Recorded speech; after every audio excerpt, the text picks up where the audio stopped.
Haleluya.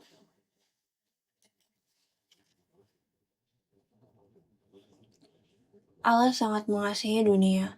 Apa yang Dia lakukan? Ia memberikan satu-satunya anaknya, mengirimkannya untuk kita, agar kita baru saja mendengar. Supaya apa? Supaya kita mendapat kehidupan yang kekal. Mereka yang menerimanya akan mendapat kehidupan yang kekal. Apakah kita telah menerimanya? Amin. Belum? Kamu tidak punya kehidupan kekal? Semoga pada hari ini, bahkan jika kita sudah menerimanya, semoga kita bisa menerima Yesus lagi. Allah memberikannya kepada kita supaya kita bisa mendapatkannya. Mari kita terima. Mari kita terima Yesus di dalam kita. Pada hari ini, saya akan membahas Markus ke-9, bagian ke-9 dengan judul pengertian seperti apa. Markus 6 ayat 45-52 ini tentang Yesus yang berjalan di atas air, sesuatu yang kita semua sudah tahu. Dan beberapa bab lalu kita sudah mempelajari Yesus yang menenangkan laut. Yesus memberikan firman dan menenangkan ombak dan topan. Kali ini Yesus mengutus murid-muridnya untuk pergi lebih dahulu dengan perahu dan menyusul kemudian ketika sekitar jam 3 malam. Di sini angin sedang bertiup kencang dan para murid mulai kesulitan untuk mendayung. Yesus yang berjalan di atas air, awalnya Yesus hanya bermaksud untuk lewat. Apa yang dia pikirkan? Jadi dia tidak ingin pergi ke perahu, dia cuma pengen lewat doang. Dan mereka takut. Mereka lagi mendayung untuk hidup mereka. Dan Yesus cuma ingin bilang, "Hai guys," dan cuma lewat doang. Kenapa? Kenapa Markus bilang seperti ini? Tetapi di sini dia melihat bahwa mereka sedang bersusah payah. Lalu mereka melihat Yesus, dan di tengah-tengah laut ini yang angin bertiup kencang, mereka takut lagi karena mereka pikir ini adalah hantu dari Yesus. Jadi akhirnya Yesus masuk ke dalam perahu, lalu angin pun reda. Markus menyimpulkan kejadian ini di ayat 52 dengan berkata, "Sebab sesudah peristiwa roti itu mereka belum juga mengerti, dan hati mereka tetap degil."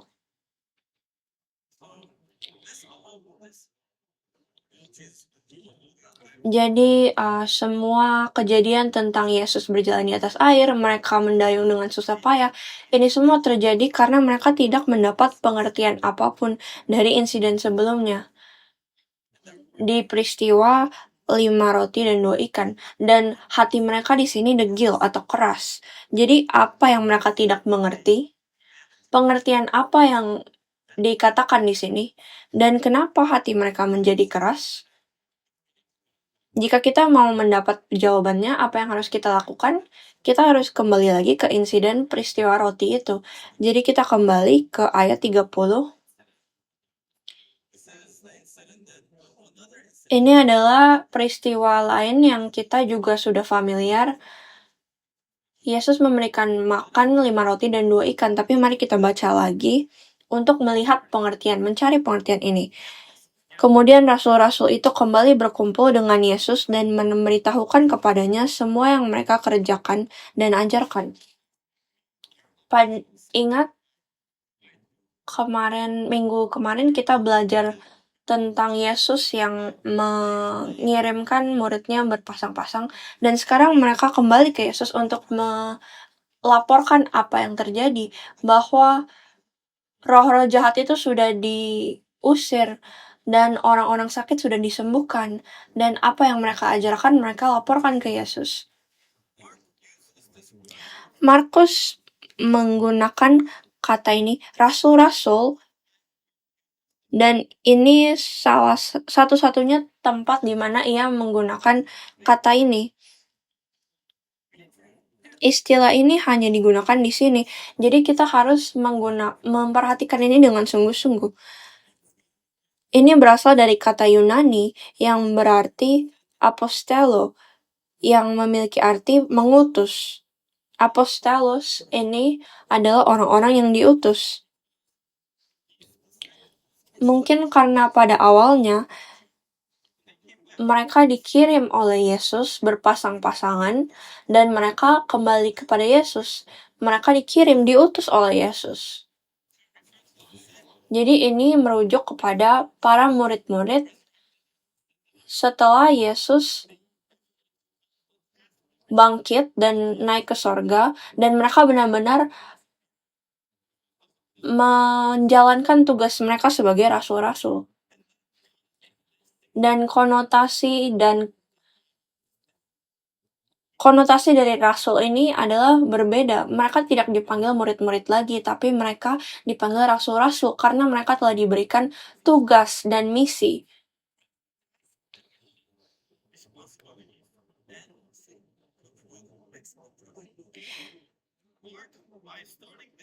Markus dengan memulai memanggil mereka rasul-rasul, ini memberikan sebuah ekspektasi dari para murid-murid. Dari siapa? Dari Yesus. Mereka sekarang sudah menjadi rasul-rasul. Saya ingat saat saya pertama kali dipanggil pendeta, dan title itu sangatlah berat, bahkan sampai sekarang.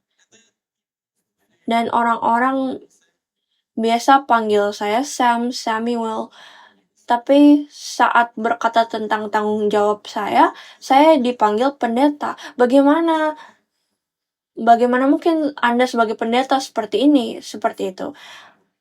Jadi saat Markus memanggil mereka rasul-rasul, ada sebuah ekspektasi. Ayat 31-34, lalu berkatalah ia kepada mereka, marilah ke tempat yang sunyi supaya kita sendirian dan beristirahatlah seketika, sebab memang sebegitu banyaknya orang yang datang dan pergi, sehingga makan pun mereka tidak sempat.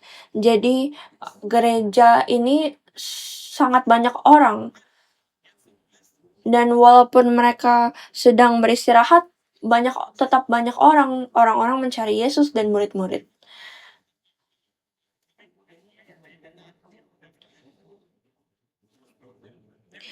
Maka berangkatlah mereka untuk mengasingkan diri dengan perahu ke tempat yang sunyi.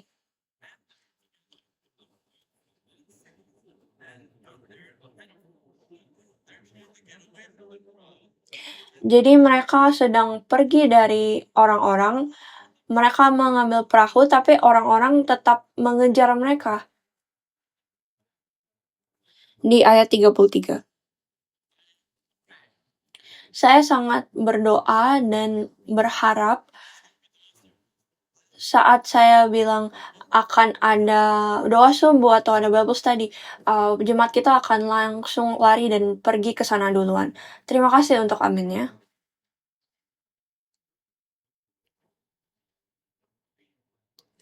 Di mana kita?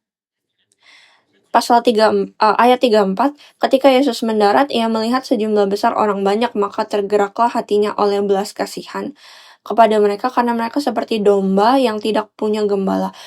Yesus sedang berpikir, tidak ada gembala, pasti mereka kelaparan.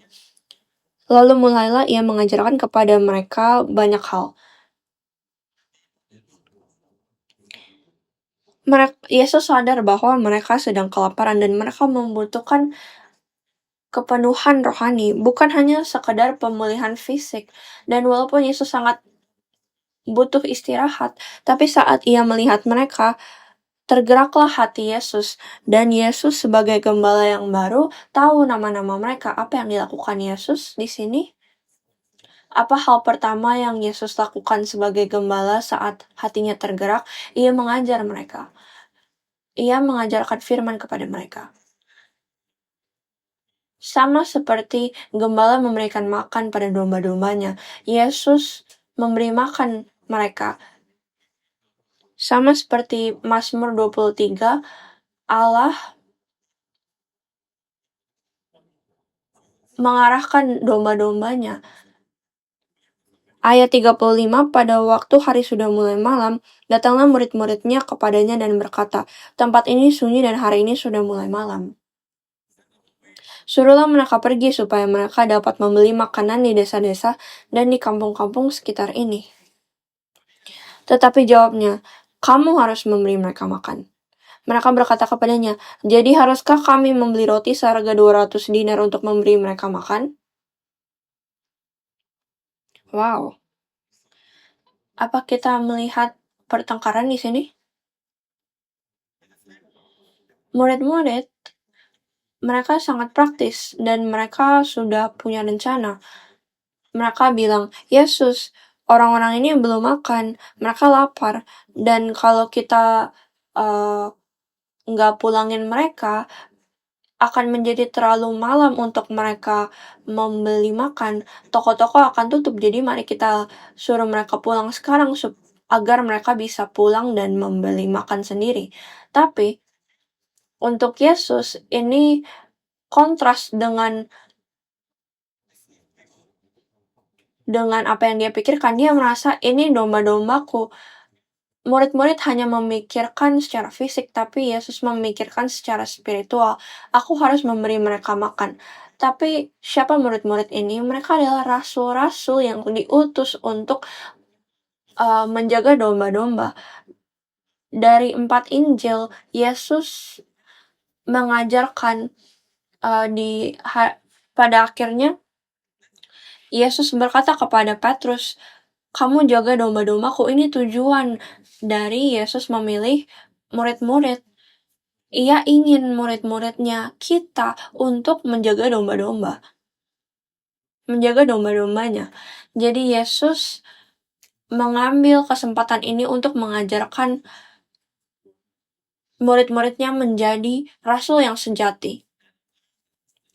Lalu mereka menganalisa hal ini dan mereka memberikan masalah ini kepada Yesus. Lalu Yesus berkata kepada mereka, kamu yang selesaikan masalah ini. Bagaimana akan kita lakukan ini? Yesus berkata, kamu beri makan dia. Apa yang akan kamu lakukan? Apa jawaban yang harusnya murid-murid Yesus berikan? Mungkin mereka kaget dan mereka tidak bisa tahu kenapa Yesus berkata seperti ini. Dan mereka berpikir, Yesus, tidak ada toko di sekitar sini. Kita tidak punya uang. Dan apa respons yang mereka kasih? Respons yang sarkastik. Yesus, kamu ingin kita kasih makan mereka roti 200 dinar? Mereka sudah berpikir 200 dinar. 200 dinar ini adalah gaji dari seorang pekerja untuk 1 tahun. 1 tahun gaji. Atau gaji seorang prajurit selama 1 tahun. 200 dinar. Mereka berkata, ini sebanyak ini uang yang harus kita keluarkan. Ini tidak mustahil, Yesus. Ini apa yang mereka katakan kepada Yesus. Tapi Yesus berkata, kamu kasih makan mereka. Jadi mereka bilang, kamu mau kita bayar $200? Tentu saja. Mereka seperti bilang, Yesus, apa yang kamu pikirkan? Bagaimana dengan kita? Saat Yesus menyuruh kita untuk menyelesaikan masalah ini, apa respons kita? Apa jawaban kita? Kita punya banyak isu dan banyak masalah di hidup kita. Ada komisi pelayanan, ada masalah negara, yang ada pekerjaan kita, yang kita punya di tangan kita. Ya, kita sudah menganalisa masalah itu. Dan sekarang Yesus berkata kepada kita, kamu selesaikan masalah ini. Respon kita kepadanya adalah, Yesus ini terlalu banyak. Jadi Yesus berkata di ayat 38, ia berkata kepada mereka, berapa banyak roti yang mereka punya? Coba lihat, dan saat mereka lihat, mereka berkata 5 roti dan 2 ikan. Apa artinya di sini? Mereka berkata, ini bahkan nggak cukup untuk kita. Ini yang mereka katakan. Yesus bertanya kepada kita, berapa banyak iman dan kasih karunia yang kamu punya hari ini? Apakah kamu punya cukup untuk dibagikan? Dan kita berkata, Tuhan, bahkan aku tidak punya cukup untuk diriku sendiri. Tidak ada kasih karunia lagi, tidak ada iman lagi, tidak ada pengharapan lagi, sudah habis.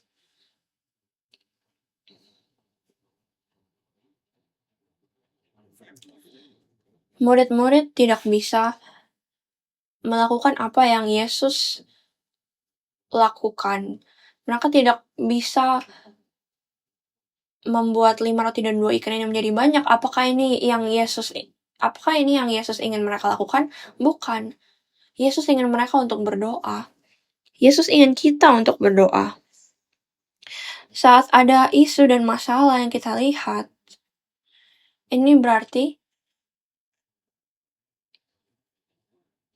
Yesus mengizinkan ini untuk terjadi agar kita bisa berdoa. Kita tidak bisa memperbanyak roti dan ikan, tapi kita punya seseorang yang bisa. Amin. Inilah kenapa Kurs sudah berkata, sudah bernyanyi, Allah memberikan kita anaknya. Apakah kita mempunyai? Di kantong kita? Di mana? Di belakang? Di mana kita meletakkan dia? Ini yang Yesus tanyakan kepada murid-murid. Apa yang harusnya mereka lakukan saat mereka merasa ini terlalu banyak dan yang kita punya terlalu sedikit? Jadi Yesus berkata kepada mereka, duduk berkelompok-kelompok di atas rumput hijau. Di ayat 39, ini adalah gambaran dari gembala yang memberi makan domba-dombanya di atas rumput hijau.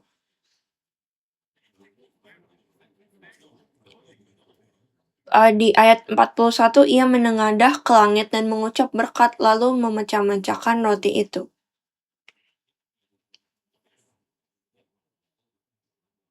Supaya dibagi-bagikannya kepada orang-orang itu. Begitu juga kedua ikan itu dibagi-bagikannya kepada semua mereka.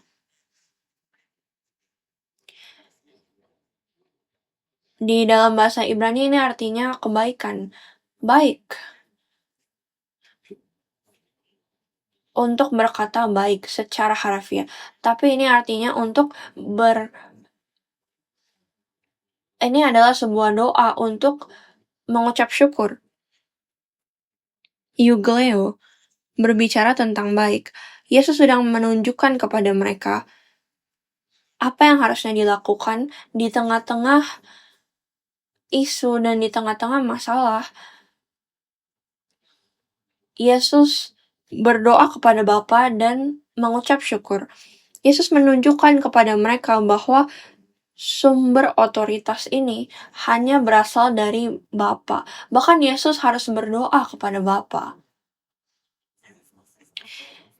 Yesus ingin para murid-muridnya untuk ingat bahwa Bapa di surga memiliki otoritas dan Dia akan menolong kita.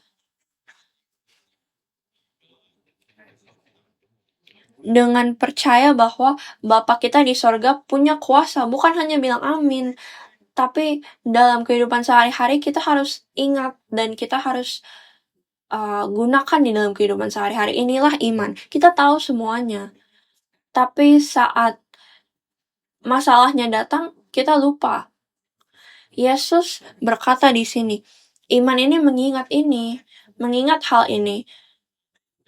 murid-murid bilang mereka percaya kepada Yesus. Mereka baru saja merasakan kuasa Yesus. Tapi mereka berkata, ini cuman berlaku saat kita diutus berdua-dua. Tapi Yesus berkata kita punya otoritasnya. Berkat dan otoritas ini tidak hanya pada hari Minggu saja, tidak terbatas pada hari Minggu saja. Kita punya otoritas untuk berdoa. Mari kita tidak meremehkan otoritas dan kuasa ini. Setelah itu,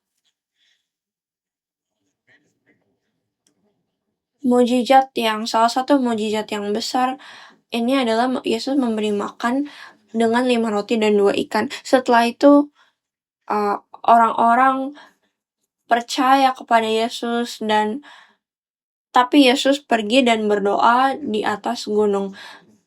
Bahkan Yesus,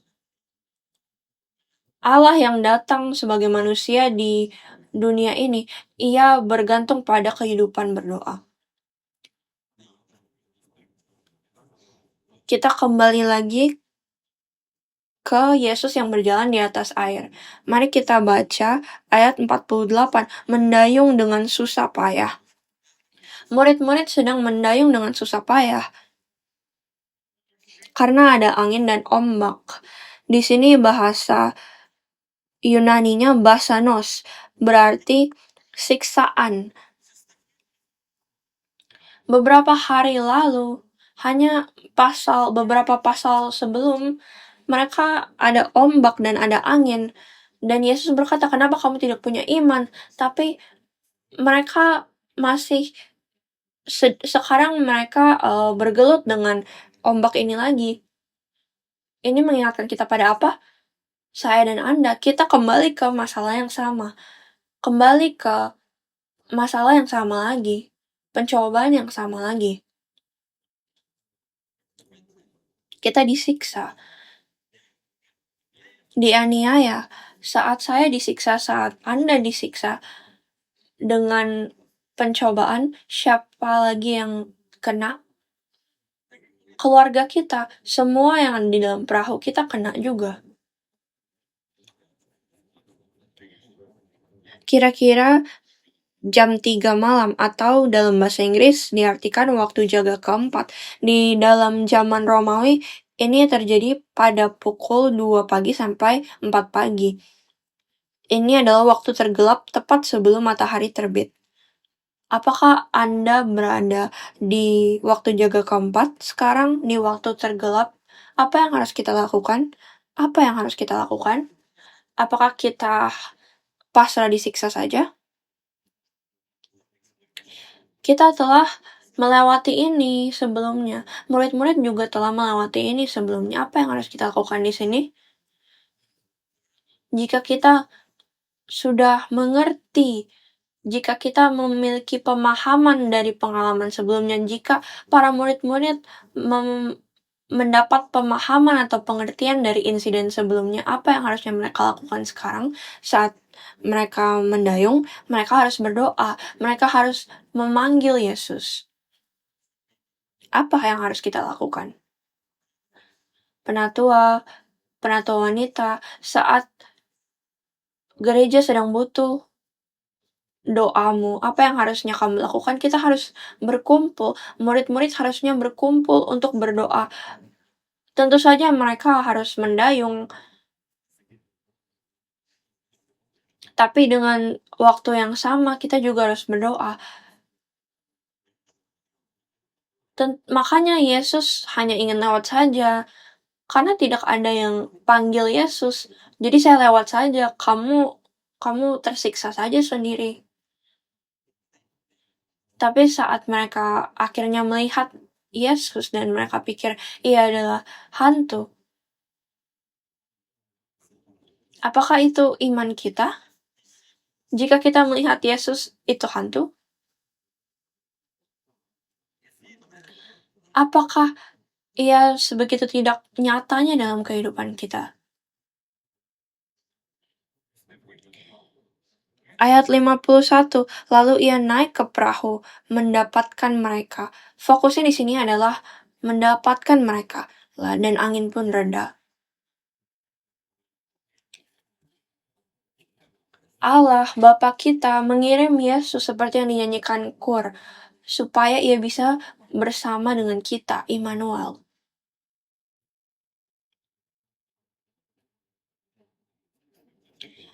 Ayat 52, Markus berkomentar, sebab sesudah peristiwa itu mereka belum juga mengerti dan hati mereka tetap gegil. Jadi di sini saat Yesus berfirman dan kita tidak mengerti, kita tidak menerimanya, hanya ada di kepala saja, hati kita menjadi keras.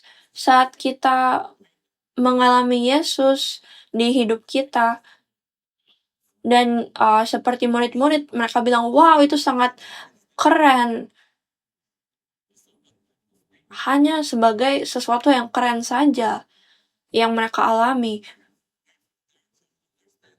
Tapi mereka tidak memahami dan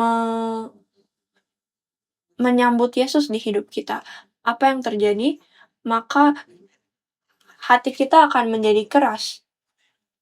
Jadi saat Yesus melakukannya lagi, peristiwa yang sama terjadi, bahkan jika lebih keren, kita tidak akan peka terhadap hal ini.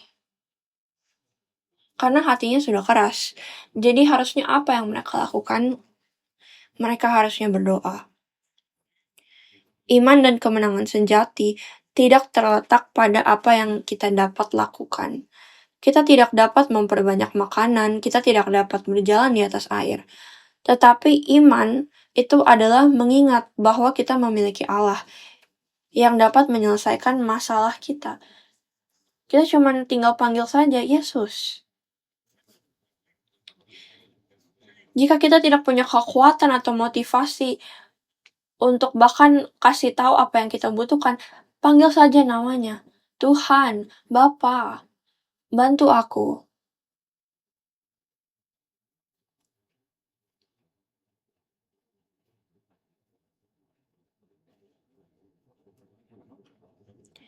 Kesimpulan, iman tidak jatuh ke dalam air.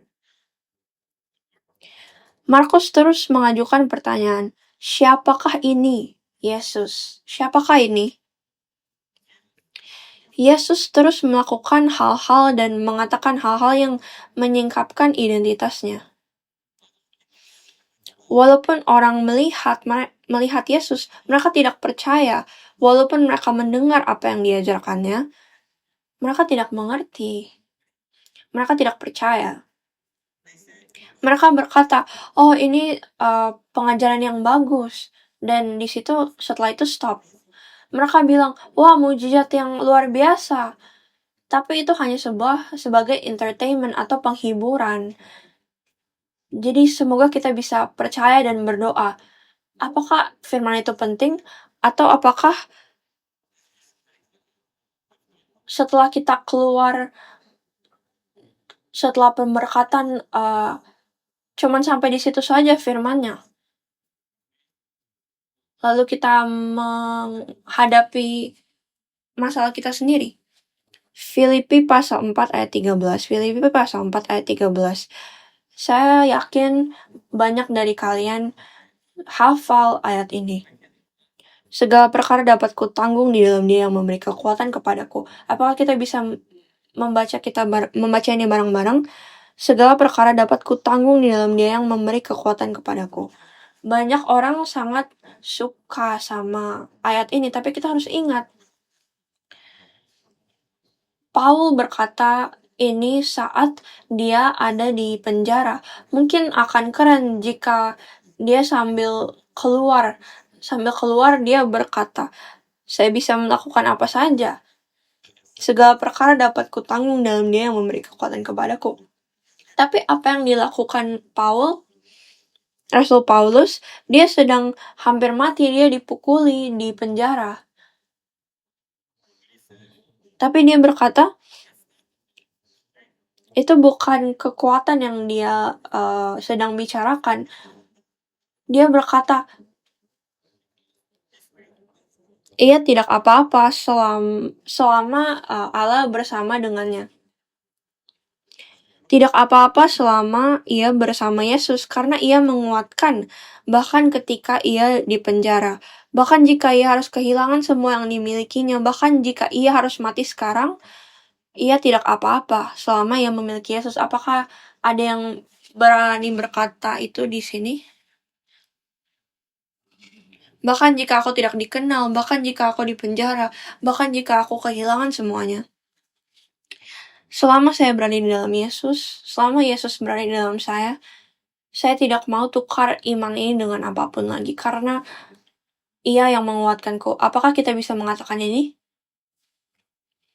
Kita kadang berpikir kita mau uh, keluar, kita mau menyerah, kita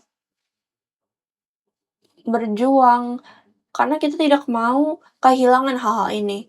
Kita takut, kita tidak mau kehilangan harga diri kita. Di mana Yesus?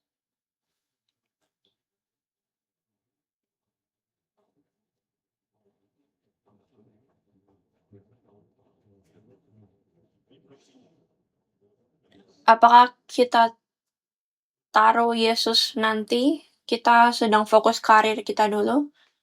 Kita bikin keluarga dulu? Apakah kita bilang ke Yesus, Yesus, bisakah kamu tunggu setelah saya selesaikan masalah saya dulu?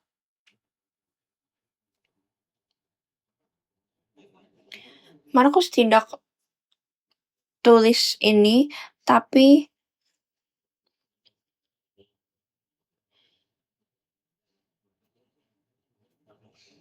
Injil lainnya memberitahu bahwa Petrus meminta Yesus untuk membuatnya berjalan di atas air juga.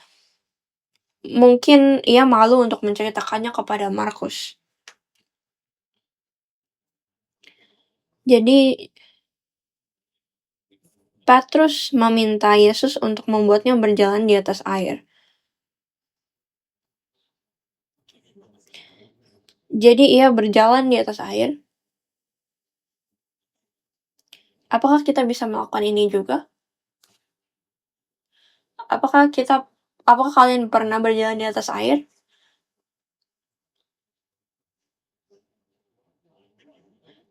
Apakah kalian pernah merasakan berjalan di atas semua itu? Ada ombak, ada angin. Saat Petrus matanya melihat ke Yesus, ia bisa berjalan, tapi saat ia fokus ke ombak dan anginnya, ia jatuh. Dan disinilah dimana ia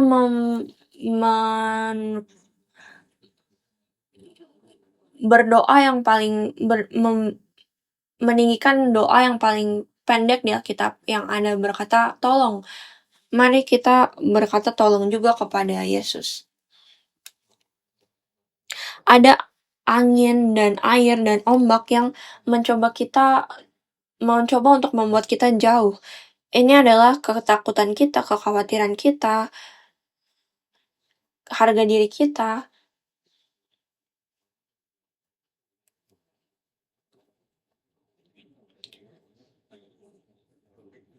Tetapi bagaimana Yesus bisa berjalan di atas air?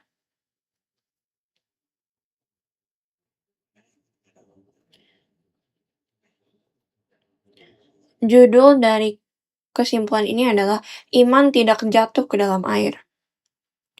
Ada dua air di bawah dan air di atas. Kita setelah belajar kemarin di doa subuh, Tuhan menciptakan cakrawala dan memisahkan air di atas dan air di bawah. Ini ada di Kejadian pasal 1 ayat 7-8.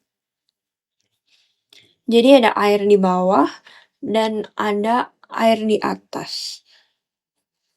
Mazmur pasal 29 ayat 3 berkata, suara Tuhan di atas air, Allah yang mulia mengguntur Tuhan di atas air yang besar.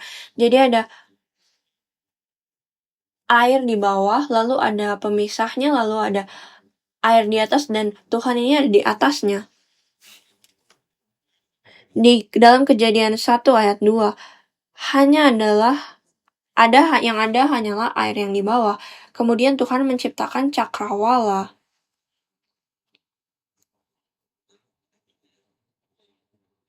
seperti di zaman Nuh.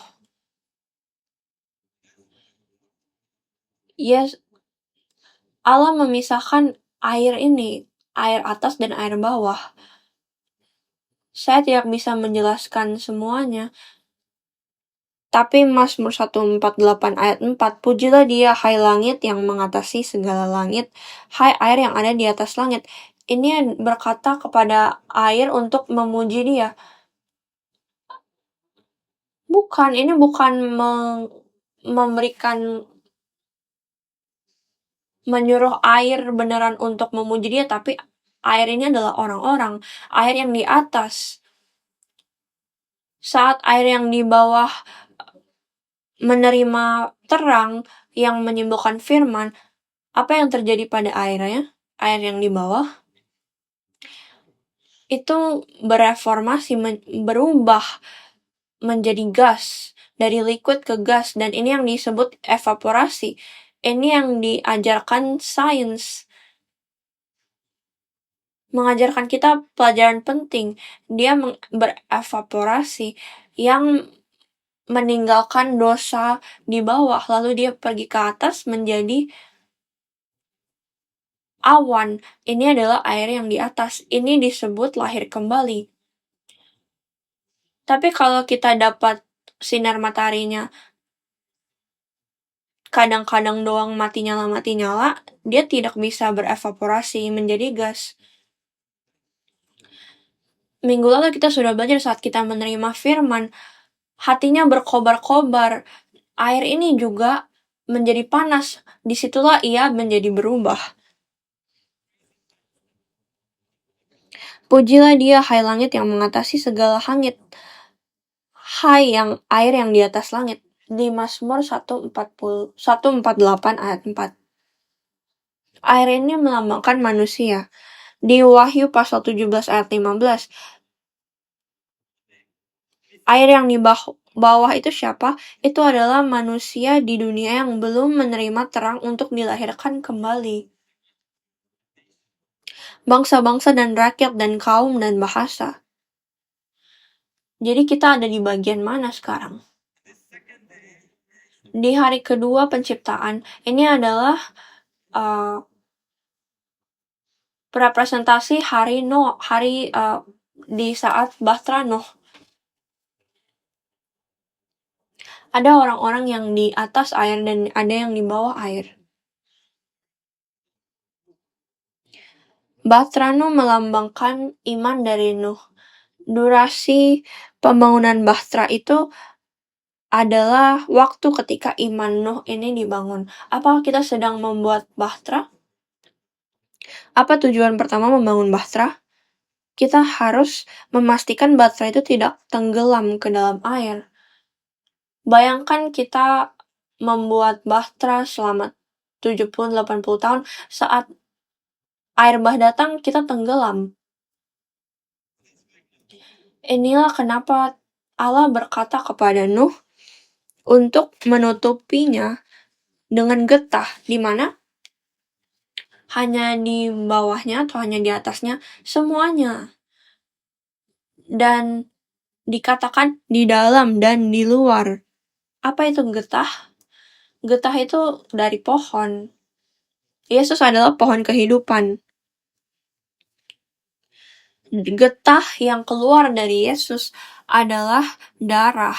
Darah ini mengandung kehidupan atau firman. Inilah firman yang ditinggalkan Yesus. Bagaimana kita menerima firman ini? Saat kita menerima Roh Kudus. Roh Kudus akan mengajarkan kita tentang firman itu. Jadi Yesus berkata, di Yohanes pasal 4 ayat 14 dan Yohanes pasal 7 ayat 38-39, ini adalah air dari bait suci Yeskiel, air yang Yesus tawarkan untuk diberikan kepada kita.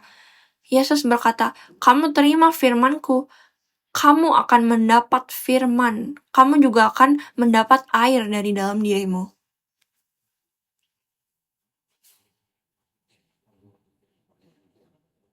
Dan firman ini, kita lihat iman Nuh ini dilapisi getah. dari dalam dan dari luar. Apakah kita punya ini? Jika kita sudah melakukan ini, kita tidak akan tenggelam, kita tidak akan takut sama ombak atau angin. Tapi jika tidak, kita harus takut. Orang-orang hanya taruh getahnya di luar, hanya sebagai show atau hanya sebagai orang bisa melihat. Biar orang bisa lihat, aku punya darah Yesus, tapi dalamnya tidak punya. Tapi orang-orang lain juga punya, hanya di dalam doang, di luar tidak punya. Allah ingin kita punya getah di dalam dan di luar. Allah ingin kita menerima firman di weekend dan weekday, bukan hanya hari Minggu doang. Yesus ini adalah air yang di atas, atau yang di atas air. Ia tidak bisa jatuh ke dalam air. Semoga kita juga bisa menjadi seperti bahtera, sehingga kita tidak bisa, bahkan jika kita mau, kita tidak bisa jatuh ke dalam air. Inilah kenapa Yesus jalan di atas air. Ini bukan hanya pamer apa yang dia bisa lakukan, tapi ia menunjukkan kepada mereka. Dan Petrus memiliki tanggapan yang benar. Yesus, biarlah aku berjalan di atas air juga. Semoga kita juga bisa berdoa kepada Allah. Bapa, tolong bantu aku untuk bisa berjalan di atas air itu. Dulu aku punya teman yang surfer. Saat ada badai, dia menjadi bersemangat karena akan seru. Dia bahkan akan bolos kelas untuk surfing. Semoga kita juga secara spiritual bisa berarung di atas ombak. Jadi sekarang kita adalah rasul-rasul. Kita rasul-rasul yang diutus. Kita telah diutus dari sorga ke dunia ini. Kita telah diutus oleh Allah ke tempat kerja kita, ke keluarga kita. Jadi sebagai rasul yang telah diutus keluar, apa yang akan kita lakukan? Apa yang harus kita lakukan? Bukan tugas kita untuk disiksa lagi, tapi tugas kita sekarang adalah menyelamatkan orang-orang yang ada di bawah air, menjadi kita memancing manusia. Pancinglah manusia keluar dari air itu. Semoga kita bisa menjadi orang-orang yang berdoa dan menangis kepada Allah, supaya Allah bisa melakukan otoritas dan kuasa yang luar biasa tepat di hidup kita untuk menyelamatkan banyak orang. Mari kita berdoa. Bapa yang ada di dalam sorga, kami berterima kasih Bapa atas anak yang telah Engkau utus sehingga kita bisa memilikinya. Bapa, tolong bantu kita agar kita bisa ingat bahwa Engkau selalu bersama kita. Bantu kita untuk bisa berdoa kepadamu, dan kami percaya bahwa semua masalah yang ada di hidup kami, yang walaupun kami merasa disiksa, kami percaya kami bisa berjalan di atasnya. Terima kasih atas segala kasih karunia-Mu. Dalam nama Yesus kami berdoa dan mengucap syukur. Amin. Mari kita muliakan Allah.